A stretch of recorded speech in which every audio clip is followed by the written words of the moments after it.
بسم الله الرحمن الرحيم الحمد لله وصلى الله وسلم وبارك على رسول الله وعلى آله وأصحابه أجمعين وبعد السلام عليكم ورحمة الله وبركاته. What was last night's class on? At-Tarawih. طيب. Anyone else?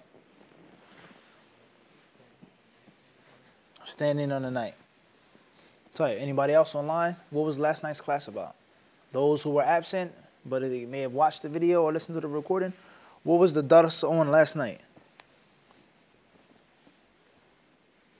Tarawih or standing at night? Two answers that we have here. Anybody else? Nothing else? Khairan, inshallah. So last night's class was on Tarawih.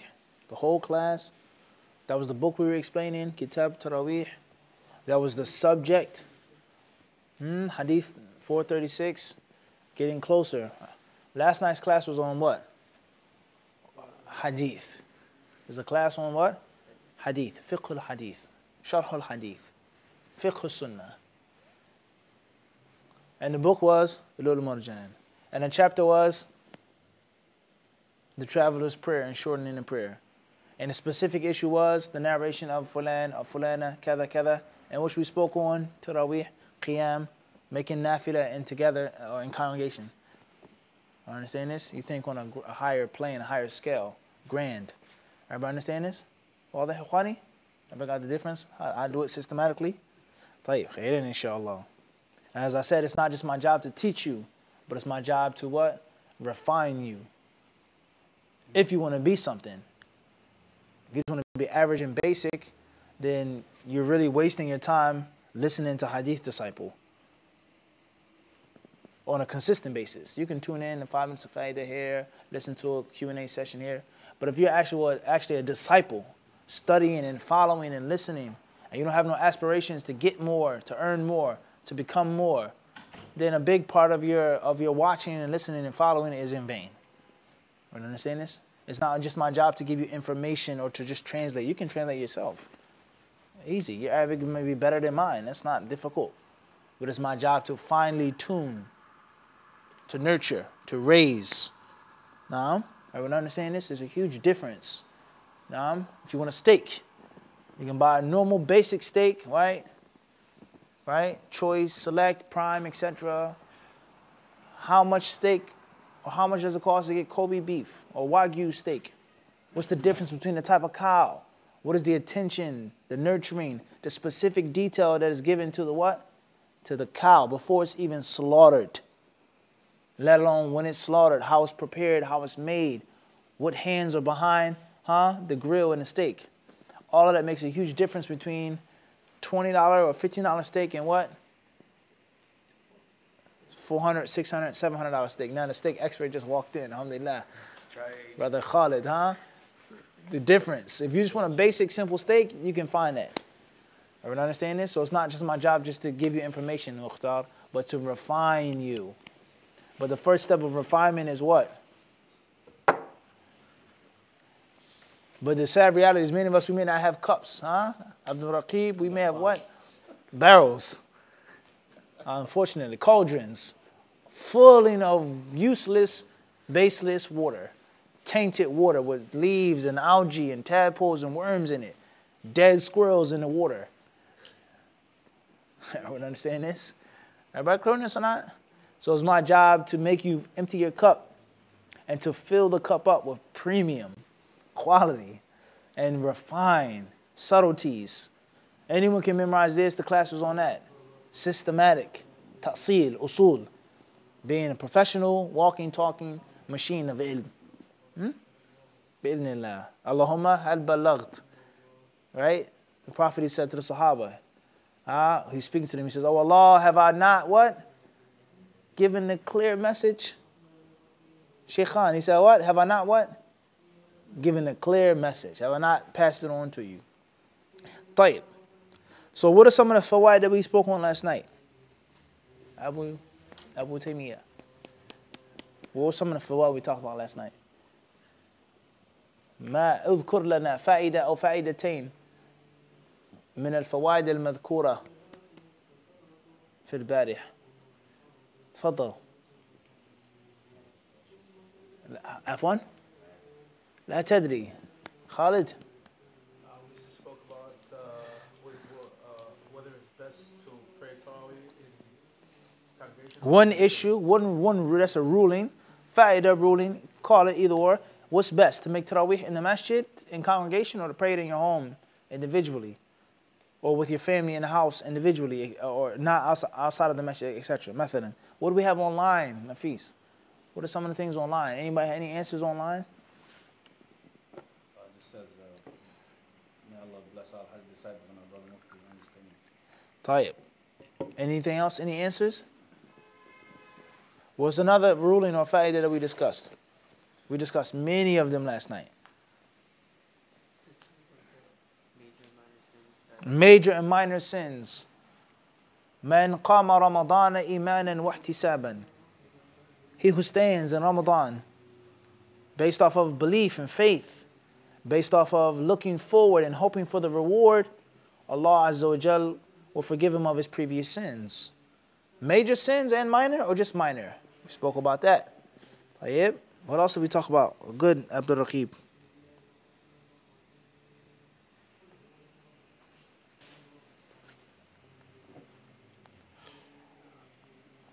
That's it. No other fawaid. Tayyib, khair inshallah. No problem. Let's move forward. Chapter number 26. The author, rahimahullah, he says, Babu du'ai fi salat al-layl wa qiyamih. It says to establish the night prayer and invoke Allah in it. To establish the night prayer and invoke Allah in it. That's not necessarily a sound translation of the chapter. The chapter is saying, Babu du'ai fi salat al-layli wa du'ai fi qiyam al-layl. Okay, with regards to the night prayer and making dua, supplicating to Allah subhanahu wa ta'ala during this prayer. The recommendation of not just praying and standing, but asking Allah for things, verbalizing your request from Allah. And that's because when you stand up in a salat, you're asking Allah. Standing in prayer is a means of asking. You're manifesting your need to Allah and that you're in debt to Allah. It's clear through your actions, but it's not the same as you actually verbalizing and speaking and saying and calling out to Allah and begging Allah. Everyone understand this? Everyone clear on this? And that's why the ulama of Islam, they say, from the things that we learn in al-usul al-thalatha wa adillatuha, the three fundamental principles of Islam of Muhammad ibn Abdul Wahhab, rahimahullah, from the things we learn in this basic text, this to be the primer of the student of knowledge, is that dua is of two types. From the explanation of this matan, the ulama who explained the book, they say that dua is of two categories, two types. They say dua ul-mas'ala and dua ul-ibadah. Dua in which you actually ask Allah. And dua in which you ask Allah via your actions. And not necessarily verbalizing your dua. So praying is a means of asking Allah. Fasting is a means of asking Allah. Making hajj is a means of asking Allah. All of that is dua. Your limbs are speaking. As we say, body language. Your disposition. You may not say it with your tongue, but your actions clearly prove. And then the second type is the dua in which you actually call out to Allah. And your sujood, raising your hands after the taslim, or in the salat before the taslim, after the tashahhud, at night, in the morning, when you get in your car, when you travel, you get on an airplane, etc. You understand this? So these are the two types of dua. So standing in itself is dua. But it's not the same as a person standing and invoking Allah specifically. Tayyib. So it's recommended to do this. It's from the sunnah to do this. That's what this chapter is going to discuss. And also some of the things that a person should say during the night prayer. Some of the things that a person should say during the night prayer. And there are many sources for this, whether it's this book here, Mukhtasar Sahih Bukhari, Mukhtasar Sahih Muslim, etc. And a very good source in Arabic and in English. which all of these du'as are mentioned, or not all of them, but a lot of them, many of them, the authentic du'as, is Sifat Salat al-Nabi of Shaykh al-Albani rahimahullah ta'ala. The Prophet ﷺ's prayer described, كَأَنَّكَ تَرَاهَا, as you see it, from the takbirah to the taslim. Shaykh al-Albani rahimahullah, in that book, he mentions several authentic and mentioned narrations from the Prophet regarding what the Prophet ﷺ used to supplicate with and say during the night prayer. And it's very important to read and study that book and to come across those narrations and inshallah ta'ala memorize those narrations. Naam, khairan inshallah. Moving forward.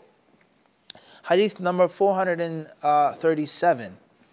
حديث ابن عباس رضي الله عنهما قال بئت عند ميمونة فقام النبي صلى الله عليه وسلم فأتى حاجته غسل وجهه ويديه ثم نام ثم قام فأتى القربة فأطلق شناقها ثم توضأ وضوءا بين وضوءين لم يكثر وقد أبلغ فصلى فقمت فتمطيت he says فتمطيت كراهية أن يرى أني كنت أرقبه فتوضأت فقام يصلي فقمت عن يساري فأخذ بأذني فأدارني عن يمينه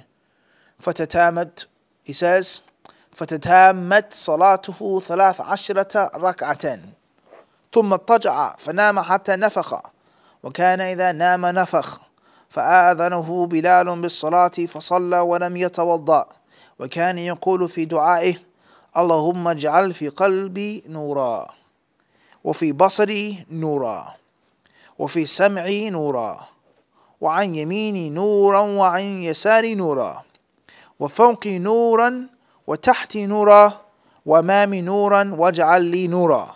قال كريب الراوي عن ابن عباس والسبع في التابوت فلقيت رجلا من ولد العباس فحدثني بهن فذكر عصبي ولحمي ودمي وشعري وبشري وذكر خصلتين. Hadith 437 states, narrated Ibn Abbas radiallahu anhuma, one night I slept at the house of Maymuna radiallahu anha. The Prophet ﷺ woke up, answered the call of nature, washed his face and hands, and then slept. He got up, went to a water skin, opened the mouth thereof, and performed ablution, not using much water, yet he washed all the parts properly, and then offered the prayer. I got up and straightened my back in order that the Prophet ﷺ might not feel that I was watching him. And then I performed the ablution. And when he got up to offer the prayer, I stood on his left. He caught hold of my ear and brought me over to his right side. Alhamdulillah. Excuse me. It says here, he offered 13 rak'ah in all, and then lay down and slept till he started blowing out his breath as he used to do when he slept. In the meantime, Bilal informed the Prophet ﷺ of the approaching time for the Fajr prayer. And the Prophet offered the Fajr prayer without performing new ablution. He used to say in his invocation, and it's mentioned here in the Roman transliteration, and the says here in the footnote, "O Allah, let my heart have light, and my sight have light, and my hearing sense have light. Let me have light on my right, and have light on my left, and have light above me, and light under me, and have light in front of me, and have light behind me, and let me have light." It says here, it says Kurayb, a sub-narrator, said, I have forgotten 7 other words. 7 other words. I met a man from the offspring of Al-Abbas, and he narrated those 7 things to me, mentioning, let there be light in my nerves, my flesh, my blood, my hair, and my body. And he also mentioned 2 other things. Hadith 438. حديث عبد الله بن عباس رضي الله عنهما أنه بات ليلة عند ميمونة زوج النبي صلى الله عليه وسلم وهي خالته فاضطجعت في عرض الوسادة واضطجع رسول الله صلى الله عليه وسلم وأهله في طولها فنام رسول الله صلى الله عليه وسلم حتى إذا انتصف الليل أو قبله بقليل أو بعده بقليل استيقظ رسول الله صلى الله عليه وسلم فجلس يمسح النوم عن وجهه بيده ثم قرأ العشر الآيات الخواتم من سورة آل عمران ثم قال إلى شن معلقة فتوضأ منها فأحسن وضوءه ثم قام يصلي. قال ابن عباس فقمت فصنعت مثل ما صنع ثم ذهبت فقمت إلى جنبه فوضع يده اليمنى على رأسي وأخذ بأذن اليمنى يفتلها فصلى ركعتين ثم ركعتين ثم ركعتين ثم ركعتين ثم ركعتين ثم ركعتين ثم أوتر ثم اضطجع حتى أتاه المؤذن فقام فصلى ركعتين خفيفتين ثم خرج فصلى الصبح. Hadith 438 is narrated by Abdullah ibn Abbas radiallahu anhuma that he stayed overnight in the house of Maymuna radiallahu anha, the wife of the Prophet sallallahu alaihi wasallam, his aunt. He added, I lay on the cushion transversely in its breadthwise direction, while Allah's Messenger sallallahu alaihi wasallam and his wife lay in its lengthwise direction. Allah's Messenger sallallahu alaihi wasallam slept to the middle of the night, either a bit before or a bit after it, then woke up rubbing the traces of sleep off his face with his hands. He then recited the last 10 verses of Surah Al Imran, got up and went to a hanging water skin. He then performed the ablution from it, and it was a perfect ablution, and then stood up to offer salah. I too got up and did as the Prophet ﷺ had done. Then I went and stood by his side. He placed his right hand on my head and caught my right ear and twisted it. Says, pulled me and made me to stand by his right side. He prayed 2 rak'ah and then 2 rak'ah and 2 rak'ah and then 2 rak'ah and then 2 rak'ah and then 2 rak'ah, separately 6 times in parentheses, and finally 1 rak'ah, the witr. Then he lay down again in the bed till Mu'adhin came to him, whereupon the Prophet ﷺ got up, offered 2 rak'ah, a 2 rak'ah light prayer, and went out and led the Fajr prayer. Hadith 439. حديث ابن عباس رضي الله عنهما قال كانت صلاة النبي صلى الله عليه وسلم 13 ركعة يعني بالليل. Narrated Ibn Abbas, the prayer of the Prophet صلى الله عليه وسلم used to be of 13 rak'ah. Hadith 440. حديث ابن عباس رضي الله عنهما قال كان النبي صلى الله عليه وسلم إذا تهجد من الليل قال اللهم لك الحمد أنت نور السماوات والأرض ولك الحمد أنت قيم السماوات والأرض ولك الحمد أنت رب السماوات والأرض ومن فيهن أنت الحق ووعدك الحق وقولك الحق ولقاؤك حق والجنة حق والنار حق والنبيون حق والساعة حق اللهم لك أسلمت وبك آمنت وعليك توكلت وإليك أنبت وبك خاصمت وإليك حكمت فاغفر لي ما قدمت وما أخرت وما أسررت وما أعلنت أنت إلهي لا إله إلا أنت. Hadith 440 is narrated Ibn Abbas radiallahu anhuma, whenever the Prophet sallallahu alaihi wasallam offered the night prayer, he used to say, O Allah, the praises are for you. You are the light of the heavens and the earth, and all the praises are for you. You are the keeper of the heavens and the earth, and all the praises are for you. You are the Lord of the heavens and the earth, and whatever is therein. You are the truth, and your promise is the truth, and your speech is the truth.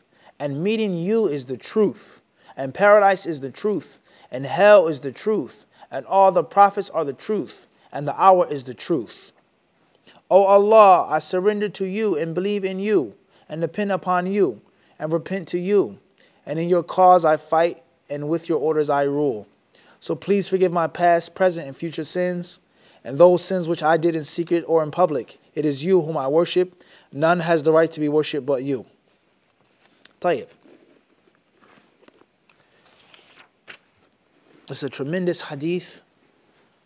I don't think there's any explanation or commentary that can give that hadith its full volume. And for us to understand what the Prophet ﷺ was saying, the way of the hadith, the style of the hadith, the meaning of the hadith. Allahul Musta'an. طيب.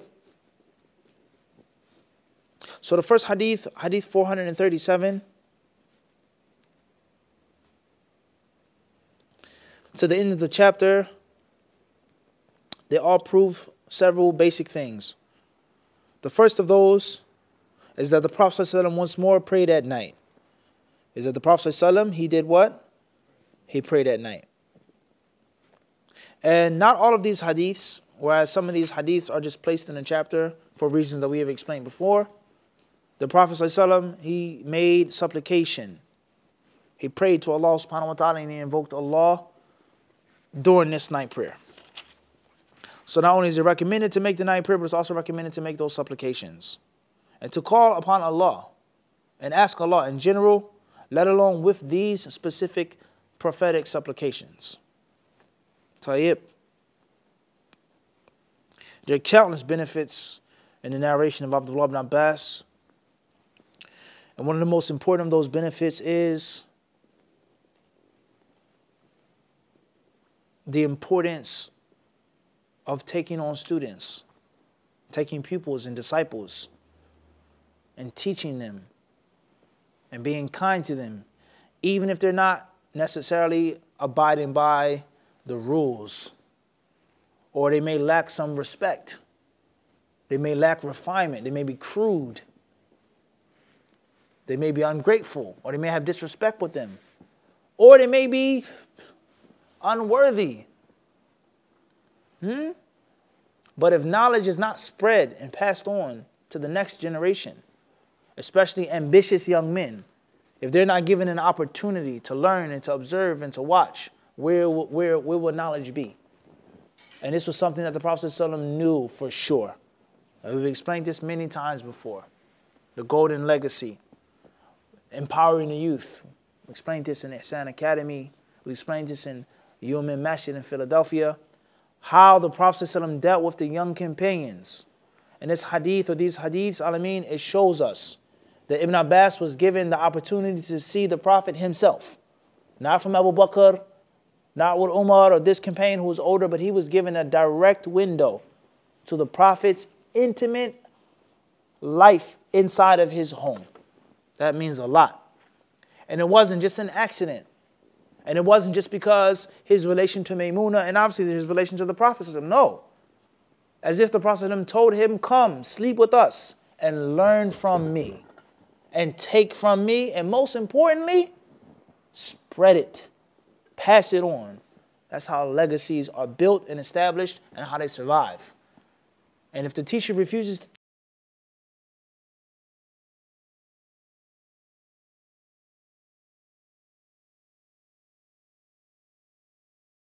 and with hard work, and they hone their skills, and they have a relationship of love, of trust, of loyalty, of respect, of dutifulness, then we all know the outcome. It's going to be an unstoppable force, as Ibn Abbas was, his students. We explained this before.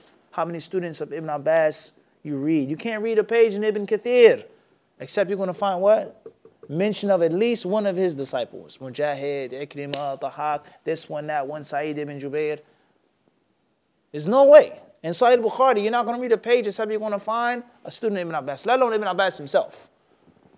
Everyone understand this? So when both work together, and the teacher knows his responsibility and his duty, and the teacher behaves as he's supposed to behave, and fears Allah concerning his disciples, and he gives them the time that they deserve and the respect that they deserve, and he's harsh when they need to be treated harshly, and he's soft when they need to be treated softly, and when a student does his job or her job, it's like peanut butter and jelly. Perfect blend. Everyone understand this? Too much peanut butter, sandwich isn't good. Too much jelly or too much jam in the sandwich, what?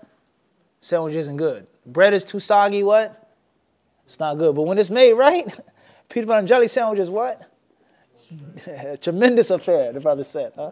So I'm too heavy, I'm way heavy. No doubt about that. And a peanut butter and jelly sandwich, if it's made properly, can hold you over. Everyone understand this? There's no doubt about that. Alimahu man alimahu, wa jahilahu man jahilahu. Those who know it, and those who what? It wasn't meant for them to know the virtue of a peanut butter and jelly sandwich that's made properly with the proper bread. Everyone understand this? So with that being said, this hadith teaches us this principle. The teacher has to fear Allah. And the student has to what? Fear Allah. You worry about your job and your duty, and I'll do the same. But the moment I'm worrying about what you're supposed to be doing and in your business and controlling and this and that, or vice versa, it's going to be out of what? It's going to be what? It's going to be out of sync. And this is a lecture in itself. And we're all, starting with myself, we're all victims of this in one way or another. A brother comes in and asks for a tazkiyah. I tell him what? Say what? Sorry, I can't write it for you because of Past experiences, unfortunately. وَمَا أُبَرِّئُ نَفْسِي. Allah says in Surah Yusuf, He said, I can't free myself from blame. It's unfortunate. So we have to overcome all of these things. And as we've said many times before, you, Mukhtar, Abdul Raqib, Khalid, you guys are sitting here, know one thing for sure. That there was a time, maybe Khan, you remember, there were younger brothers, what? Sitting in the same seats that came before you.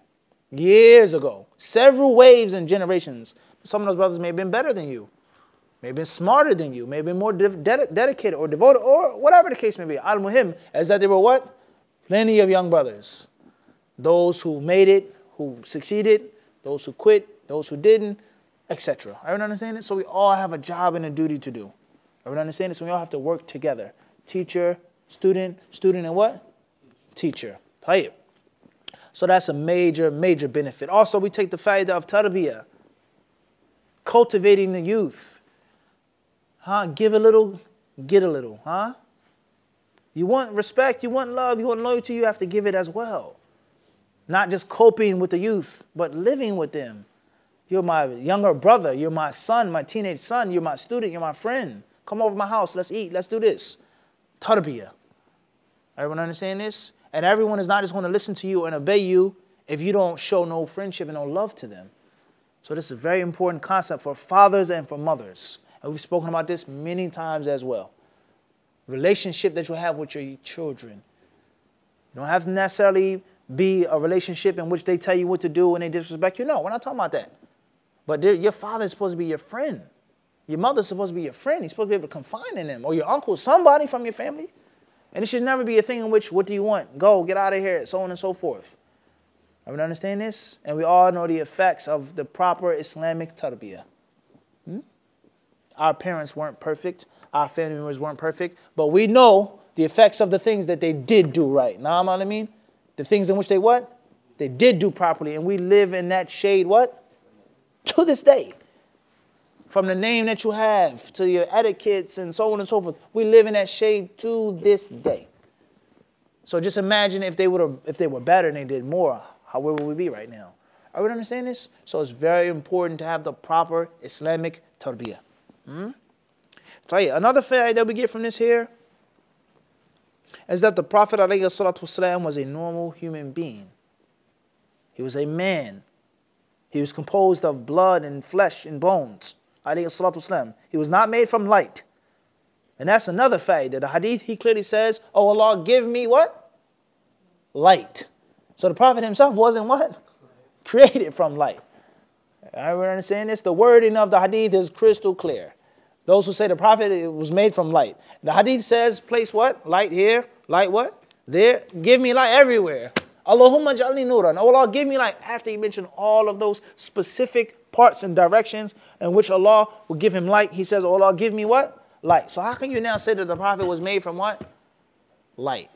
Or the Prophet knew the unseen. And he slept. And it says here, the Prophet ﷺ, it says, nafakha. It says here in the translation, listen to what the translation says. Listen to this. It says here, then lay down and slept till he started blowing out his breath, as he used to do when he slept. Meaning the Prophet did what? He snored. He was a human being. He was a man. Everyone understand this? Some brothers what? Snore more than others. Nafis. Khairan, inshaAllah. Moving forward. Yani, is like this hadith is like, where do we begin with this hadith? Let alone the last hadith of the chapter. This also shows us the virtue of Ibn Abbas. The superiority of Ibn Abbas. And how close he was to the Prophet ﷺ. And it also goes to show shyness and wisdom and smoothness. Learning how to maneuver as a young man. Ibn Abbas says, I didn't want the Prophet to think or to know that I was what? Watching him. Was the Prophet blind? Was the Prophet that oblivious to Ibn Abbas learning from him? It's not the point. It's basic what? Decency. Basic decency. Everyone understand this? Hikmah. How to be wise and smooth and how to do things in a seamless manner in which is no awkwardness. I know that you're there, but I'm not going to knock or call. Everyone understand this? Hikmah. And this is one of the things that young men and women need. Old men and women need it, but we're talking to young, you guys. Learn this. It's a skill of immeasurable use and value. Basic decency, let alone with someone that you respect, someone that you fear, someone that you look up to, your teacher. Everyone understand this? I clearly saw what was on it, but I'm going to what? That way it's nothing in the chest. Because I'm not going to feel uncomfortable if I know that you looked into my phone or you saw what was on my phone. And it may not be haram, but it may have been inappropriate what? For your eyes. Everyone understand this? Brother may have a picture of his wife. He's married. She sends him a message, a card. I love you, and she sends him a picture. It's not haram for him to look at her. But for you to see it accidentally is going to be extremely awkward now. Everyone understand this? And any other example that you can think of. Everyone understand this? Khairan, inshallah. So Ibn Abbas, he clearly what? Mentioned that. This hadith also goes to show, he says, فَقَامَ النَّبِيُّ صَلَّى اللَّهُ عَلَيْهِ وَسَلَّمَ فَأَتَى حَاجَتَهُ. The Prophet, he went and he أَتَى حَاجَتَهُ. He went to his need, which he translated as the call of nature. Obviously, that's what the people say. And we know that the word nature in itself is a deep word and a deep concept. That's not what we mean when we use the word call of nature. But the actual concept of call of nature in itself is problematic. Like luck or nature. I'm in nature. What's nature? Tabi'ah. Nature creates itself. We know what we mean, but I don't understand this. Moving forward, it says, ثُمَّ قَامَ فَأَتَى الْقِرْبَةَ فَأَطْلَقَ شِنَاقَهَا. It says, شِنَاقَهَا. هكذا. It says here, the water skin, the permissibility of holding water inside of a water skin and preserving water in a water skin, a vessel. And that's an issue of fiqh in itself. Is it permissible to use dyed or tanned leather? What if the water changes? It tastes a little weird because it's in the water skin. تغير الماء. When the water changes one of its three means of essence. What? Taste, color, and what? And smell. Everyone understand this? Is it permissible to use pig skin that's dyed and tanned? Can you play football? It's permissible to have a boar hair brush. To have a Woolridge with a fur collar. It's all pertaining to this concept of dibagh. The concept of skin or hair of an animal that's dead. And then it's cured, it's treated, it's dried, it's this and it's that, and then it becomes something else. Everyone understand this? Is it permissible to wear a leather jacket? Is it permissible to have a raccoon hat? Or a mink fur or things like this? That's an issue of fiqh what? In itself. And it's all based off of a dead animal. Some animal that you can eat when it's alive, a lamb, one thing. Or animal that's haram when it's alive, such as a fox or a wolf. Can you benefit from its hair? Or khinzir. You can't eat the flesh of swine. There's no difference of opinion among the ulama that the flesh of swine is haram. But does that mean that the hair or the skin is used? Oh, I don't understand this. Or an animal that is lawful to eat, but it's dead. It's made to carry on. It hasn't been slaughtered properly. Can you benefit from its skin and its hide? Can you use it to have wudu, etc.? Everyone understand this? That's a long issue in itself. We explained in Bulugh al-Maram. Tayyib. Then the Prophet, he made a wudu. He says, Bayna wudu'aini. It wasn't like this, nor was it like that. Meaning the wudu was right in the middle. Perfectly balanced wudu. Naam? It was perfectly balanced what? Wudu. Tayyib. وَقَدْ أَبْلَغْ. And he made the wudu perfectly, even though it wasn't too much. That's a major life principle right there. It's not too much, but it's more than what? Enough. It has to be done properly. And that applies to statements, to actions, to food, to how you dress, what you say, how you speak. Never ever what? Too much. But it's what? Precisely right in the middle. If you can master that as a young man, you can go anywhere, you can do anything by Allah's permission. If you know when to stop. But to offer something which is more than enough. Everyone understand this? Moving forward. The Prophet ﷺ, then they went on to pray together. And he stood on his left-hand side. He grabbed me by my ear and he put me on his right-hand side. This goes to show us many, many fiqh principles and fiqh issues. Number one is enjoining the good and forbidding the evil, no matter what the situation. Number two is that in the deen, sign language, body language, hand movements, and these things are considered. And if the message is clearly conveyed, then it is hujjah, even if it's not without verbal speech. The Prophet never said, stand on my right side. He never said it's haram or you can't stand on my left side. No. He pulled him and he put him on his right side. He understood through the movements of the Prophet ﷺ. And this applies to marriage. This applies to buying and selling. And then you do what? You pull out your wallet and you what? I don't have no money. Huh? Allah knows best, right? How many Reba cards you got? I'll start with the fake piety, right? Tayyib. Al-Muhim, I do what? And then you do what? Is that valid in Islam? Can that contract be done? Or is it a must that I verbalize it? Are we understanding this? Everybody clear on this? My daughter, I bring my daughter to you. To ambitious young brother, young man. And as we've already spoken about the marriage, would you like to get married? I say, there you go. Hack, akhoya, right? Tell you, everyone understand this? Wahakadha. Also, it goes to show us what is that the leader oftentimes has to take things into his own hands.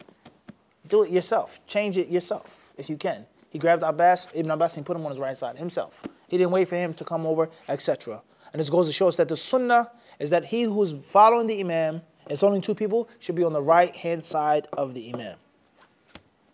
He says, فَتَتَمَّتْ صَلَاتُهُ. His prayer became complete in 13 units. We've explained that already. ثُمَّ اتَّجَعَ فَنَامَ حَتَّى نَفَخَ. Then he lay down and he started to sleep until he let wind, or he started to breathe heavily in his sleep. Okay? And then Bilal radiallahu anhu told him that it was time for the salah. It shows the virtue of Bilal, the superiority of Bilal radiallahu anhu. فَصَلَّى وَلَمْ يَتَوَضَّأ. He prayed and he did not offer what? Wudu. So what does this mean? That the Prophet ﷺ did not have to make wudu after sleep? What does the hadith say? My eyes sleep, but my what? My heart doesn't. And then he would say, Allahumma ja'al fi qalbi nuran. Oh Allah, place light, what? In my heart. May Allah protect us from having a heart of darkness. A'udhu billah. A heart of darkness. Nas'alullah al-afiyah wa salama. Wa fi basari nuran. And put light in my lies. Protect us from being blind. Not being able to see the truth and following the truth.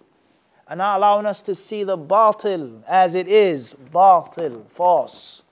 And avoiding it. وَفِي سَمْعِ نُورًا. My ears. Allow me to have light in my ears. What does that mean? Light in one's ears. I don't understand this. To have light in your ears. To be able to listen to the haqq, listen to the truth, accept the truth. I don't understand this. Guidance. وَفَوْقِ نُورًا. And above me, beneath me, in front of me, and give me light all the time. I don't understand this. So many people today, unfortunately, there's no doubt that people have become extreme.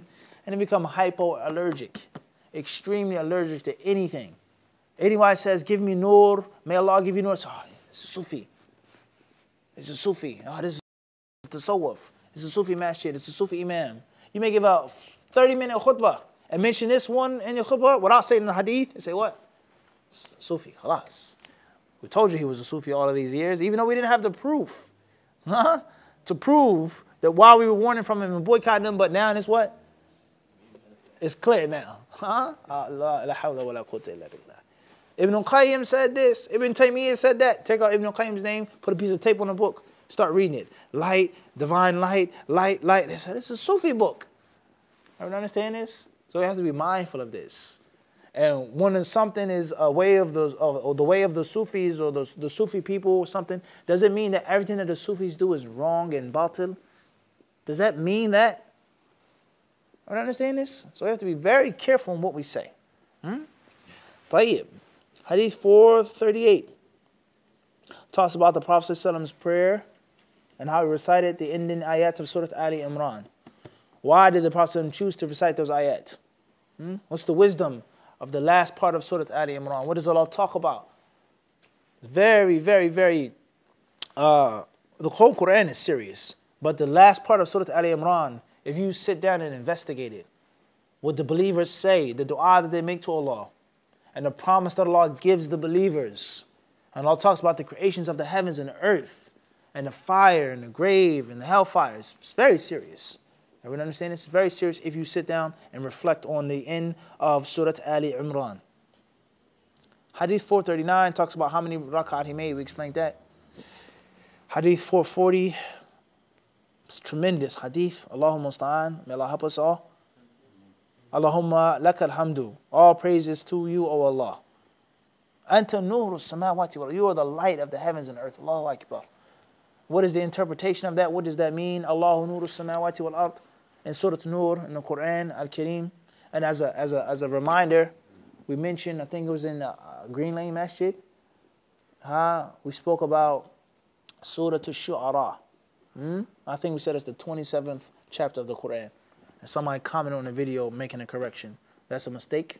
Surah Ash-Shu'ara is not 27. Surah 27 is a Namal. There's a slip of the tongue. There's an error, just for the record. Surah An-Nur is, moving forward. Surah An-Nur, what do the ulama of Islam say about that ayah? Allahu nuru samawati wal ard. Allah is the light of the heavens and the earth.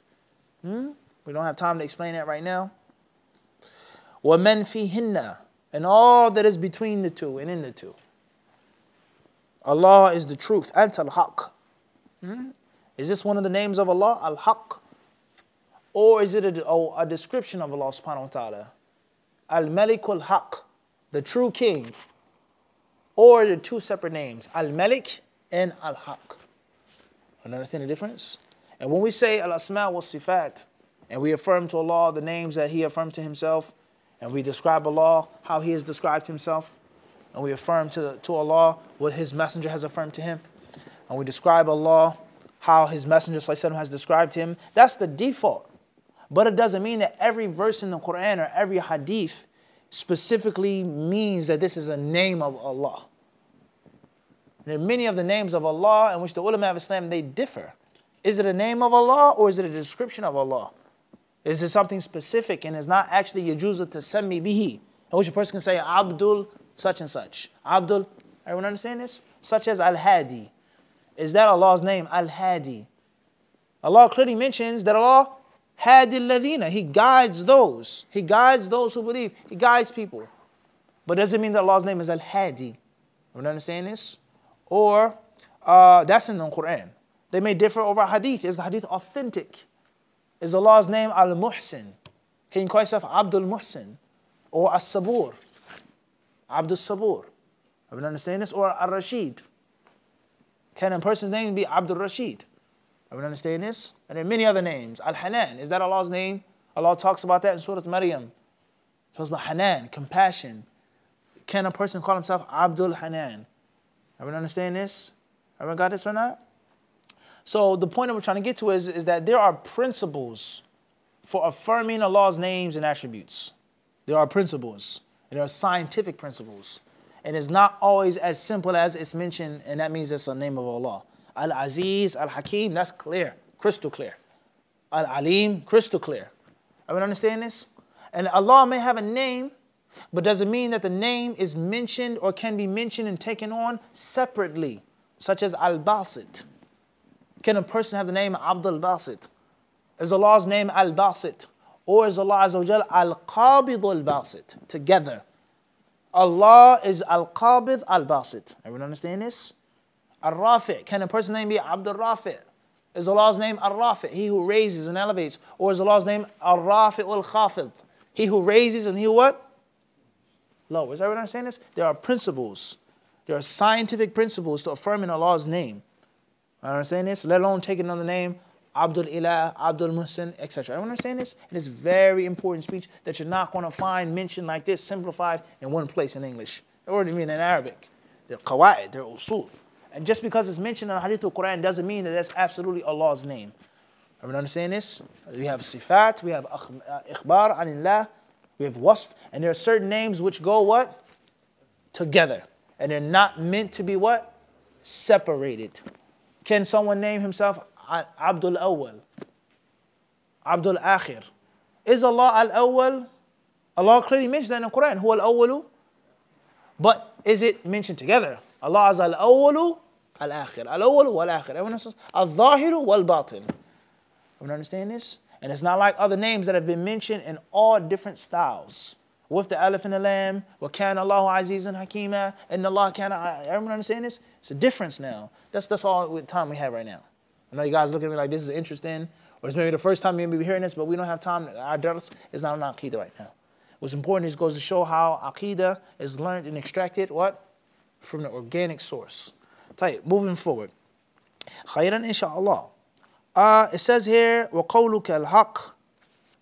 First of all, وَعْدُكَ الْحَقِّ, your promise is the truth, and your statement is the truth. This affirms the sifatul kalam, that Allah's speech is real and it's true, and it is not figurative.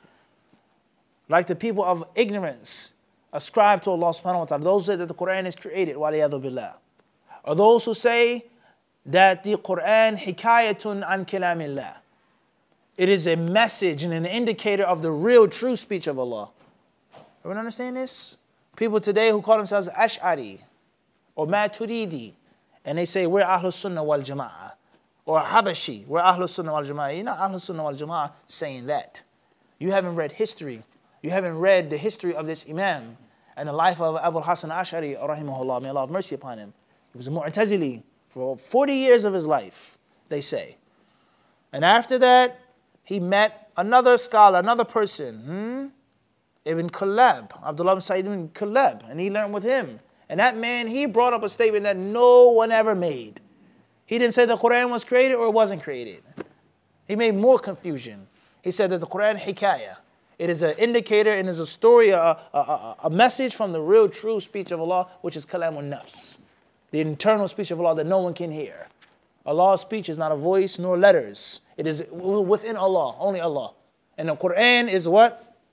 Something that leads to that. In other words, the Quran that we have is of no use and of no value in reality, because it's not the what? Waliyadu billah. Everyone understand this? And in actuality, it is created.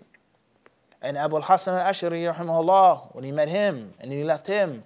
And then when Abu Hasan al-Ash'ari, rahimahullah ta'ala, towards the end of his life, and he started understanding things and learning things, and Allah gave him certain things, and he repented from many of those false statements.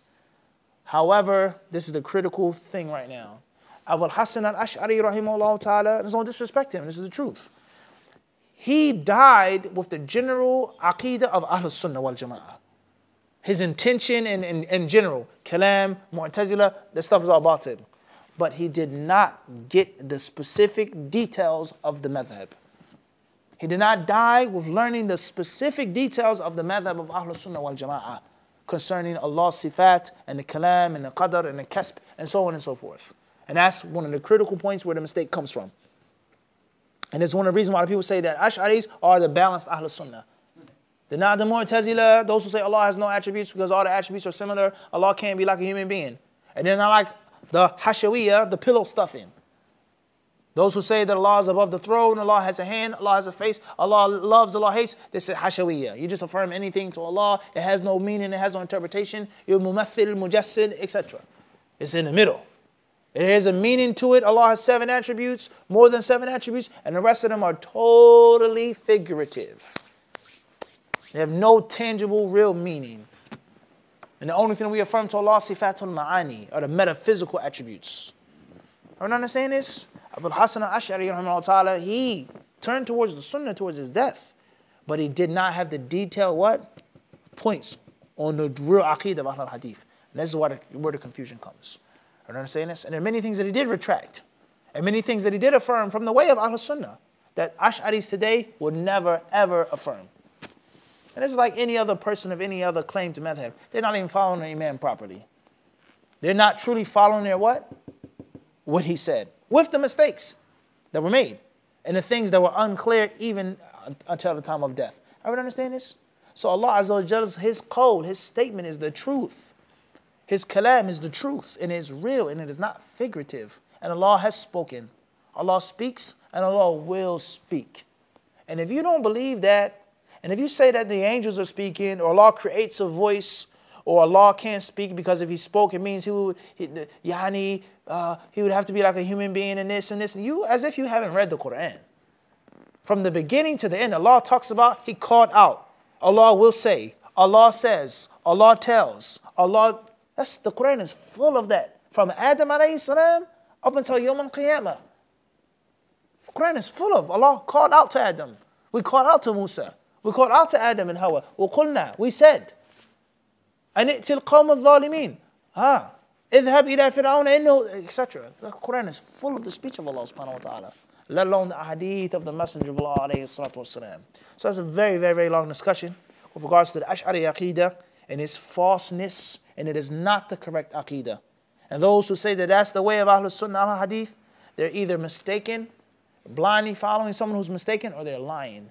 It's not the orthodox creed of Islam. You understand this? طيب. وَلِقَاؤُكَ حَقٌّ, and your meeting is true, it's the truth. The ulama of Islam, many of them such as Ibn Taymiyyah and Ibn Qayyim, some of them, they have said that any verse or any hadith in which the word liqa is mentioned, meeting, then it affirms sifatul ru'ya, that the believers will see Allah Azza wa Jal. It affirms that the believers will physically see Allah. And that's because the word meeting in the Arabic language is what? The asl of meeting someone is what? You see them. I met him, meaning I what? I saw him. That's a subtle deduction right there. Everyone understand this? Let alone the proofs of the Quran and Sunnah that clearly establish that Allah will be seen in the hereafter. The believers will see their Lord Azza wa Jal. طيب. وَالْجَنَّةُ حَقٌّ وَالنَّارُ حَقٌّ, and the paradise and hell, they're true as well. The prophets are true. The last hour is true. And then it says, Allahumma laka aslamtu. Oh Allah, I have submitted myself unto you. وَبِكَ آمَنْتُ, in you I believe. وَعَلَيْكَ تَوَكَّلْتُ, I put my trust in you. Look at this aqidah. Right here in this one hadith. This is aqidah right here. This is tawheed. Iman, tawakkul, Islam, belief, calling out to Allah subhanahu wa ta'ala. And last but not least, this goes to show us the connection between technicality and what? Spirituality. The technical points with the spiritual nutrition. Connection to Allah. Fastening yourself, connecting yourself to Allah. Fastening your heart. That's what the word aqidah means. Aqad. وَمِن شَرِّ النَّفَّثَاتِ فِي الْعُقَدِ, knots. Aqidah means you take your heart and you what? Tie it in a knot. This is what's in my heart. This is what I believe firmly. So how can you be far from Allah? And how can you do those same wicked, evil actions over and over and over and over again? And wrong people and oppress people and just do crimes, horrible crimes, and then say, I believe that Allah is above the throne. And I believe that Allah's speech is the truth and it's not created. And I believe this and I believe that. كيف هذا? Are you understand this? If you have no spirituality, what benefit is your aqidah? What good is it? This hadith clearly shows that point and that principle. Khairan inshallah. Allah subhanahu wa ta'ala surely knows best. Walhamdulillahi rabbil alameen.